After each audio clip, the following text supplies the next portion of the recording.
స్వయంగా జన్మించాడు. ముహూర్తం చూసుకున్న ముహూర్తానికి ఆయన జన్మించాడు. తారకాసురుడు రాక్షసుడు శివుని ఆత్మలింగాన్ని కూడా తపస్సు చేసిన పరమేశ్వరుడు భక్తుడికి ఆత్మలింగాన్ని ఇచ్చాడు.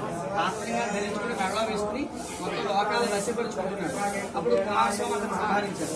కుమారస్వామి వేసిన బాణం వెళ్ళి ఆత్మలింగాన్ని తిరిగి 5 భాగాలుగా చీపి 5 చోట్ల పడే శివలింగాలకు వేశారు. అలాగే ఈ పంచానామాలు అంటారు. అమరావతి, సామలకోట, ద్రాక్షారామం, భీమవరం, పాలకోట అన్నమాట.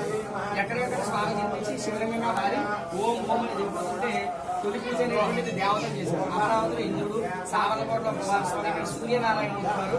భీమవరం, పాలకుడు, రాముడు, చంద్రుడు ఇలా 5 చోట్ల దేవతలు వేశాక శాసించారనమాట.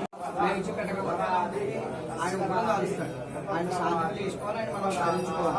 అప్పుడు మన తరతరాలు బాగుంటాయి. అలాగే